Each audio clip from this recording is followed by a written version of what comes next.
Filipenses 3:14, depois Hebreus 12, mas vamos primeiro para a carta de Paulo aos Filipos, ou aos de Filipos. 3:14. Prossigo para o alvo, para o prêmio da soberana vocação de Deus em Cristo Jesus. Hebreus 12, versículos 1 e 2.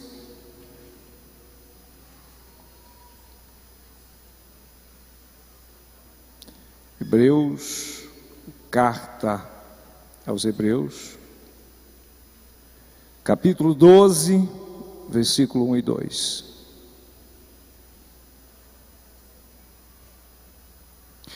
Portanto, também nós, visto que temos a rodear-nos tão grande nuvem de testemunhas, desembaracemo-nos de todo o peso e do pecado que tenazmente nos assedia, e corramos com perseverança a carreira que nos está proposta, olhando firmemente para o autor e consumador da fé, Jesus, o qual, em troca da alegria que lhe estava proposta, suportou a cruz, não fazendo caso da ignomia, e está sentado à destra do trono de Deus.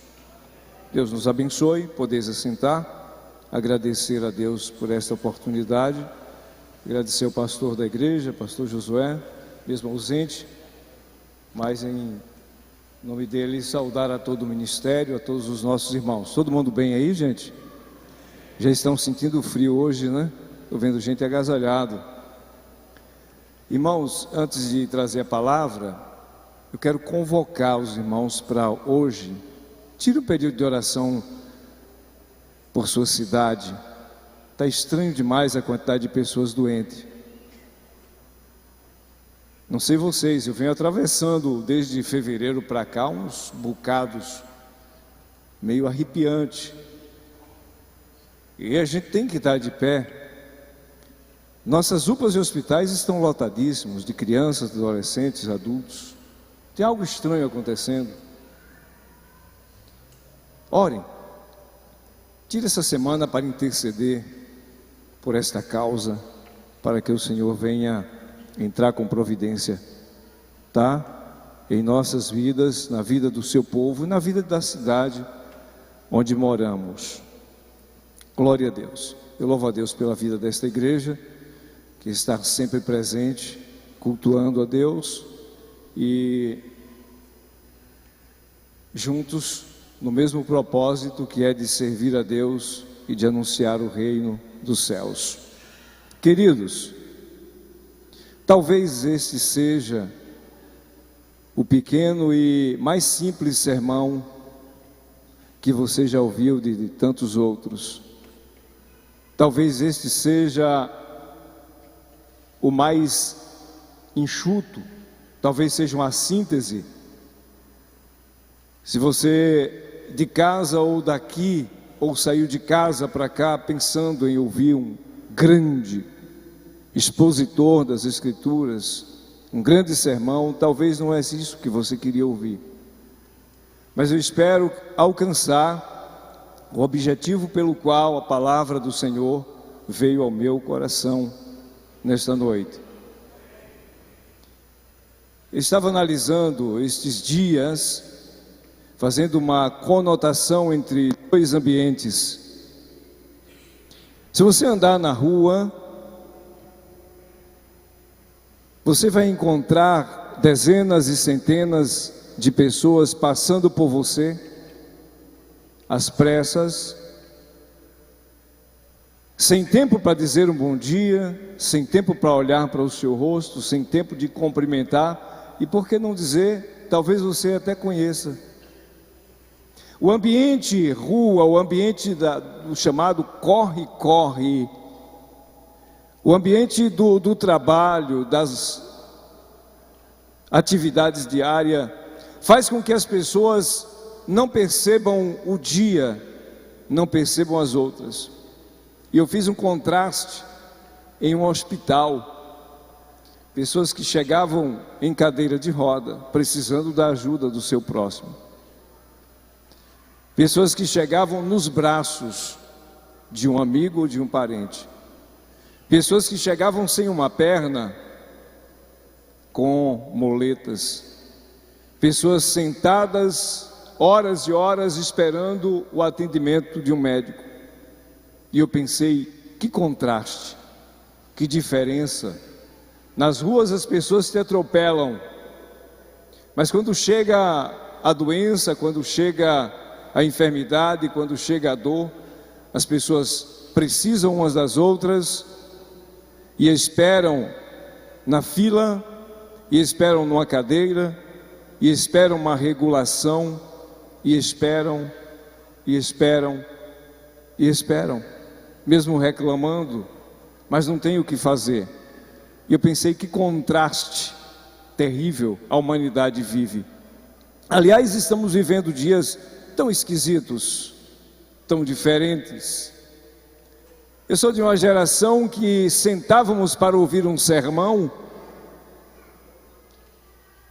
e o nosso coração se apegava não ao pregador, mas à palavra que saía dos seus lábios. A nossa curiosidade, qual seria a leitura feita naquela tarde ou naquela noite, enchia os nossos olhos de lágrimas. E o sermão tinha Cristo como centro e o pecador como receptor para a sua conversão. Estamos em um tempo moderno que, se o pregador não entregar o sermão que a multidão queira ouvir, a multidão começa a levantar e ir embora resmungando e dizendo, não foi isso que eu queria ouvir. Estamos em um tempo difícil e diferente. Quando você lê a história dos nossos heróis da fé, da fundação da igreja, da reforma, que morriam e davam a sua vida por Cristo, e olhamos hoje, por qualquer coisa, alguém te manda uma mensagem, pastor, não vou mais para a igreja, não quero mais ser crente. Que geração nós estamos? Mas é um dos sinais de que Cristo está próximo, porque Ele disse, por se multiplicar a iniquidade, o amor de muitos esfriará, ou esfriarão. Mas glória a Deus que você está hoje aqui, aquecido pela chama do Espírito Santo. Alguns entenderam? Você veio inflamado pelo Espírito Santo. O Espírito Santo te trouxe aqui, e eu vou te pedir calma. Fica aí sentado, não vou me alongar, não vou prolongar, vai ser breve. Calma, talvez não é o que você queria, mas é o que Deus quer para nós nesta noite. Calma, fica aí um pouquinho, tá? Você de casa, fica um pouquinho aí. Nós lemos 2 textos. Carta de Paulo à cidade de Filipos, a igreja que estava em Filipos, provavelmente nos anos 60 da era cristã.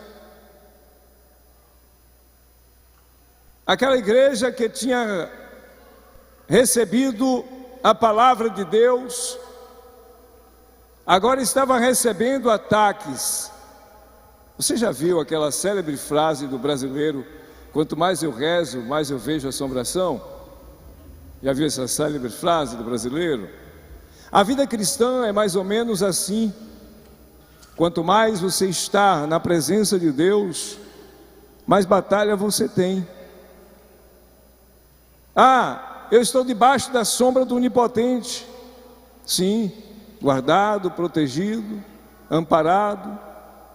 Mas isso não te tira de receber os ataques, porque justamente você é filho de Deus e está e anda com Deus. É por esta razão, a igreja de Filipe estava vivendo um momento muito difícil. E Paulo envia esta carta, preso em Roma, com o coração cheio de amor por aquela igreja. E Paulo anima a igreja de Filipe, apresentando advertências sobre os falsos mestres.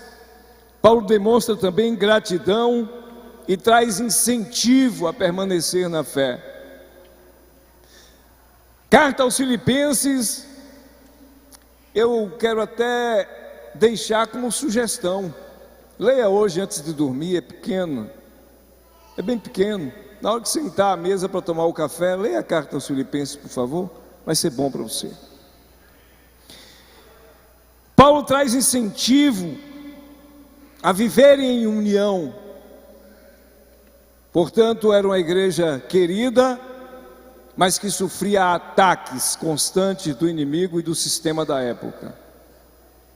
Escritor aos Hebreus, o texto que lemos no capítulo 12, versículo 1, que é um espelho do capítulo 11, o escritor começa dizendo: nós estamos rodeados de uma tão grande nuvem de testemunha do Antigo Testamento. O escritor, me parece que citou o nome de 16 personagens na galeria da fé, e ele escreveu dizendo: não dá tempo eu escrever sobre todos eles. E dentre esses 16 tem nomes de pessoas que jamais eu colocaria. Tem nome de pessoas que não estão na lista das 12 tribos de Israel, mas que está na genealogia de Jesus Cristo. E aí o escritor vem dizendo no capítulo 12, nós estamos rodeados deles que foram testemunhas fiéis de Deus. A carta aos Hebreus também é uma dissertação de fé. A carta aos Hebreus provavelmente foi escrita por volta do mesmo tempo, entre os anos 58 a 61 da era cristã, e traz um tema muito interessante, que é apresentar Jesus como Deus, como eterno, como divino e como Salvador. Dois textos diferentes, longe um do outro, provavelmente, tudo indica que escritores diferentes. E olha que o texto de Filipenses que nós lemos tem uma conotação grande com Hebreus 12, e você vai saber o porquê. Eu gostaria de trazer essa reflexão curta e simples com o tema: Cristo é o nosso alvo. Ou, o meu alvo é Cristo. Podemos citar assim, fica bem melhor. O meu alvo é Cristo. Coloque a sua mão no peito e diga em voz alta: o meu alvo é Cristo. Você tem certeza do que disse? Você tem convicção dessa frase? Então repita: o meu alvo é Cristo. Muito bem. Quando nós olhamos para o texto de Paulo, senhores pastores, aos Filipenses, ele trazendo essa ideia, trazendo essa mensagem, falando sobre prosseguir na caminhada, ele está falando para uma igreja que começou a caminhar, ensina a prosseguir, a não parar, e ele apresenta o alvo. Os textos traz uma ideia do esporte, ou dos esportes praticados na época que eles escreveram. O tiro de flecha era muito usado, e você conhece muito bem o tiro de arco e flecha, onde aquele grande disco com círculos de cores diferentes, onde cada círculo equivale a um ponto, mas o alvo principal é o círculo do meio. o ciclo central, onde vale o maior número de pontos. E o arqueador, ou a disputa pelo alvo, é o ponto do meio, é o alvo principal, não é as bordas, mas o alvo principal. E quando ele diz o meu alvo é Cristo, ele está dizendo: foca em Jesus a tua caminhada, Filipos, ou igreja de Filipos. Prossiga para o alvo, para o prêmio, ou do prêmio, sobre a vocação de Deus em Cristo. Toda competição tem um prêmio a ser disputado. Desde a bolinha de gude, sempre tem um brinde ou um prêmio para quem disputa. A maioria dos jogos tem troféus ou medalhas. E o apóstolo Paulo então diz para a igreja de Filipos: corre, prossegue, não desiste, olha para Cristo, foca nele, porque fazendo isso tu tem o prêmio da salvação. Paulo não sabia que essa carta seria lida hoje em Feira de Santana, mas o Espírito Santo sabia, porque a igreja dos tempos atuais também sofre ataques do inimigo, retaliações, para tentar tirar de você o foco, para tentar tirar de você o alvo principal, que é Cristo. Por isso o apóstolo então atinge a ideia máxima do texto: Cristo é o alvo principal e ele te dá o prêmio superior, que é a salvação. Então, se alguém deseja ser salvo, tem que olhar para Jesus como o alvo principal da sua vida. Indo para o escritor aos Hebreus, o texto lido, eu já disse, o capítulo 12 remete, ou é um espelho do capítulo 11, e ele aponta dizendo: e nós que estamos rodeados deles como testemunhas, caminhemos. É isso que diz o versículo? Vocês leram. Vamos andar? Não. Corramos a carreira que nos está proposta, olhando para Jesus, o autor e consumador da nossa fé ou da nossa salvação. O escritor aqui faz lembrar os jogos gregos, onde os competidores corriam, mas não corriam olhando para os lados, corria focado no alvo, tinha uma estaca com alvo, e eles corriam para alcançar aquele alvo. E o escritor então compara a vida cristã, a caminhada cristã, o estilo de vida chamada cristianismo, como uma competição, como uma corrida, como o atleta que corre para acertar o seu alvo. Corramos. Olhe que o escritor aponta para o 11 dizendo: eles correram, eles venceram, eles alcançaram, eles tiveram êxito. Agora é nós, agora é nossa vez. Corramos. E quando diz corramos, não está dizendo caminhamos, é uma corrida. Não, não é que vamos competir com o irmão para ver quem ganha a salvação, nada disso.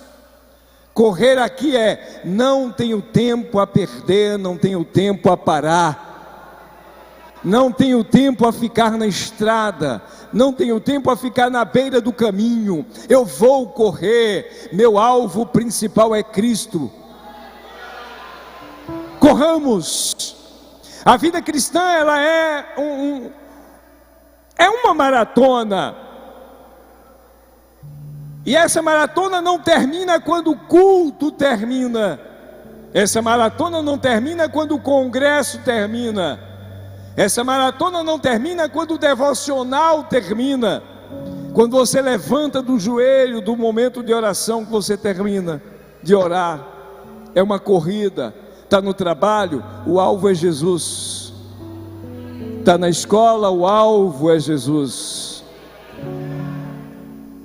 Olhando para Ele, autor e consumador da nossa redenção, o meu alvo é Cristo.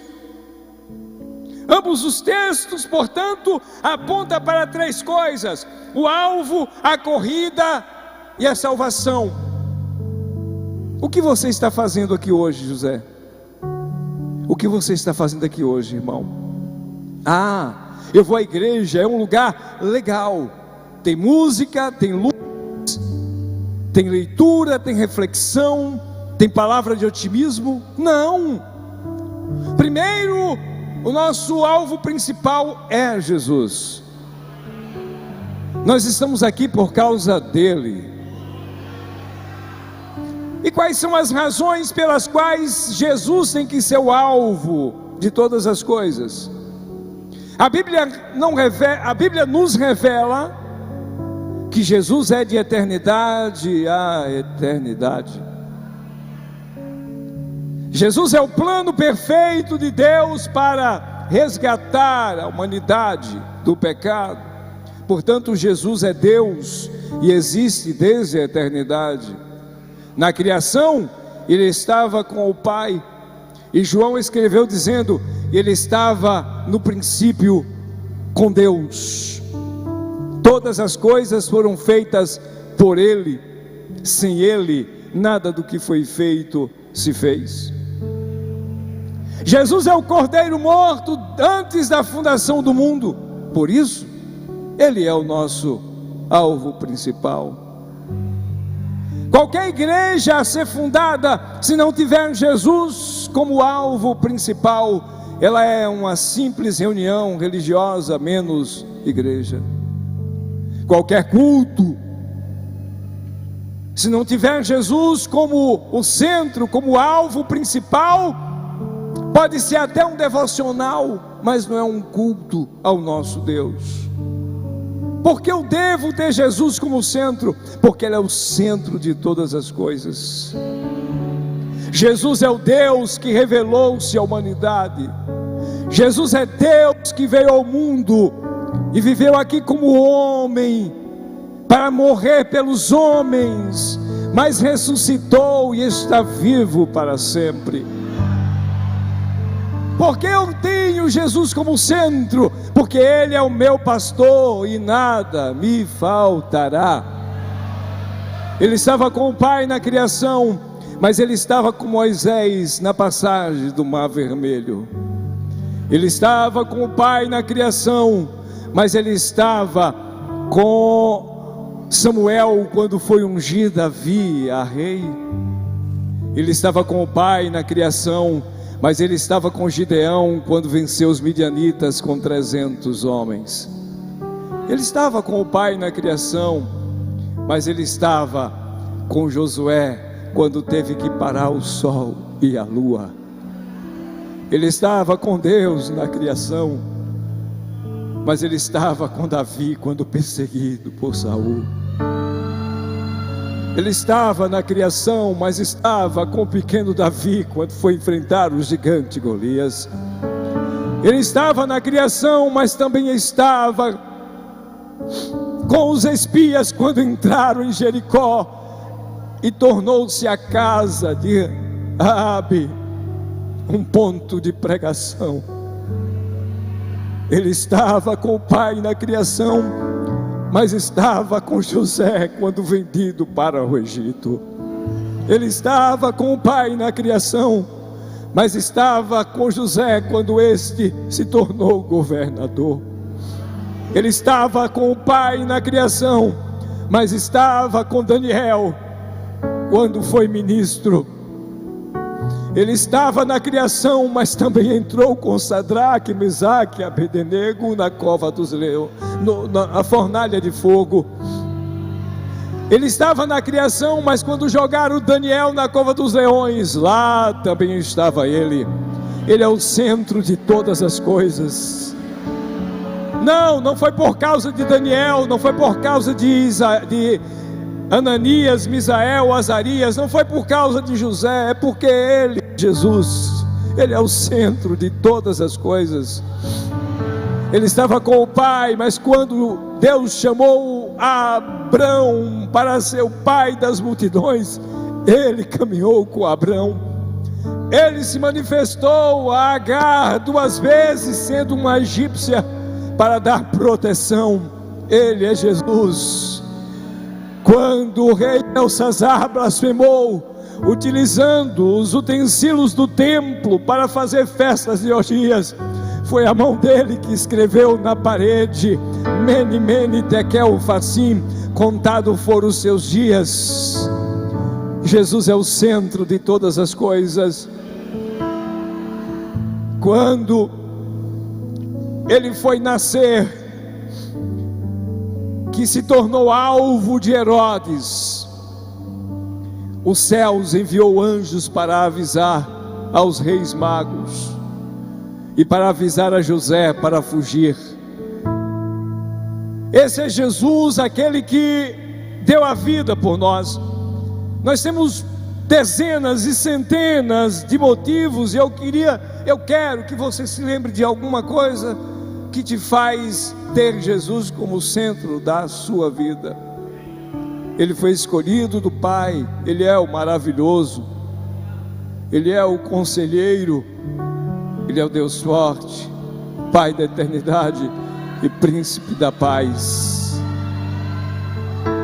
Tem mais razões para ter Jesus como centro da sua vida? Dê glória a Deus. Por que ter Jesus como centro? Porque foi Ele que deixou o seu trono de glória e veio viver aqui.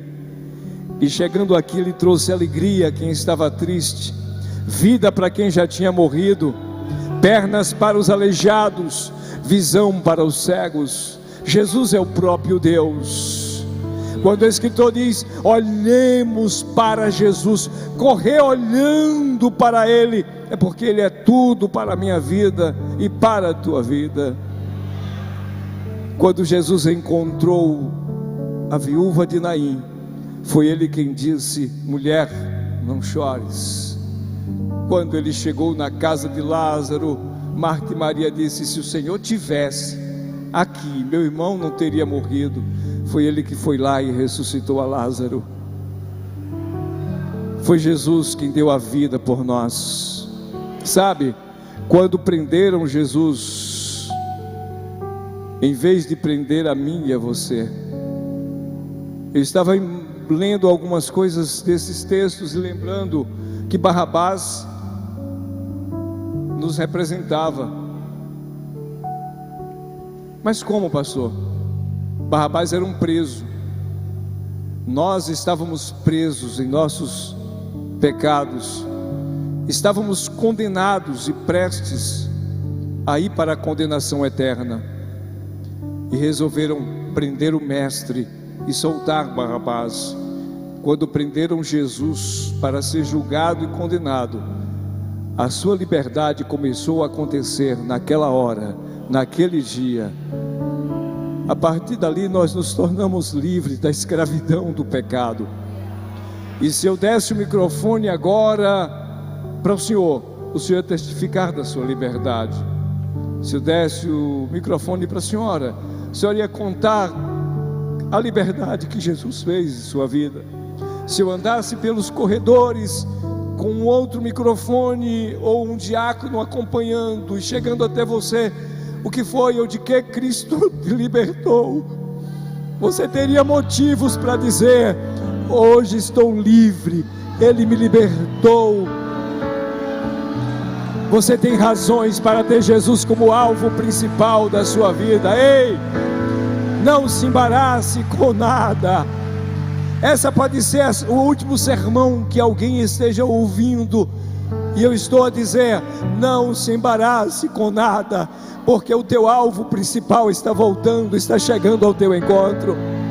Pode ser que seja o último sermão que eu esteja ministrando, mas irei para o alvo principal, que é o meu Jesus. Aleluia. Ele é o nosso alvo principal. Prenderam Jesus, disseram blasfêmia contra ele, disseram que ele pecou, mas não pecou, quem pecou fui eu. Disseram que ele estava blasfemando contra Deus, mentira, era a humanidade. Viram tudo em Jesus, mas era reproduzido pela humanidade. Foi por isso que viram em Jesus. Ele tomou sobre si os nossos pecados. Jesus é o nosso alvo porque ele não reclamou. Jesus é o nosso alvo porque ele aceitou ir ao madeiro. Ele não foi forçado. Jesus é o nosso alvo porque ele é o pão da vida. Jesus é o nosso alvo porque ele oferece água viva. Jesus é o nosso alvo porque ele é a porta. Jesus é o nosso alvo porque ele é o caminho. Jesus é o nosso alvo porque ele é a verdade. Jesus é o nosso alvo porque ele é a vida. Jesus é o nosso alvo porque morreu por nós. Jesus é o nosso alvo principal porque ele ressuscitou ao terceiro dia. Jesus é o nosso alvo principal porque tem promessa de voltar e levar a sua igreja para morar nos céus. Para onde estamos indo?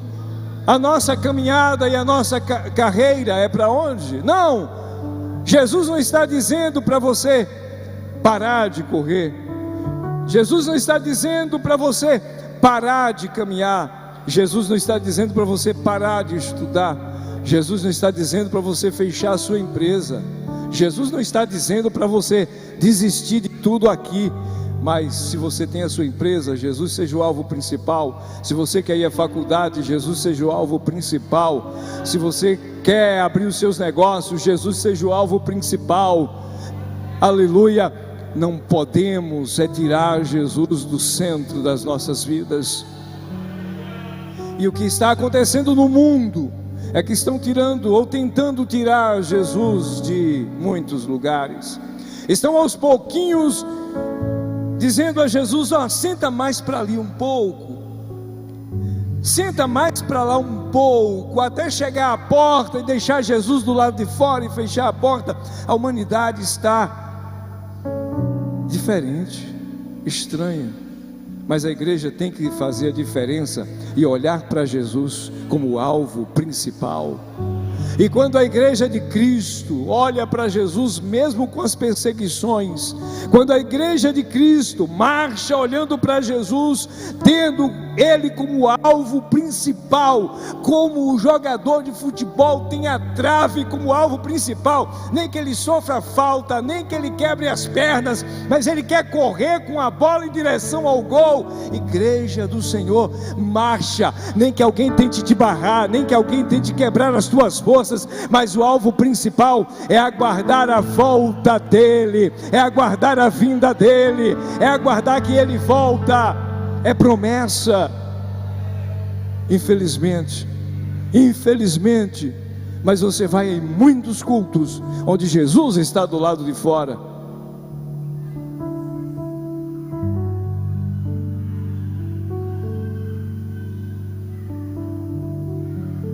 Pegou pesado, pastor?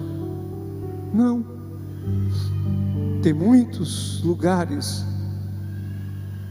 Eu fiz uma peça certo dia, já faz tempo isso, na cidade, na sede de onde eu trabalhava, onde eu era o vice-presidente do campo. Eu fiz a peça de um mendigo que queria encontrar Jesus, mas eu me vesti bem trajado de um mendigo. Claro que as roupas estavam lavadíssimas.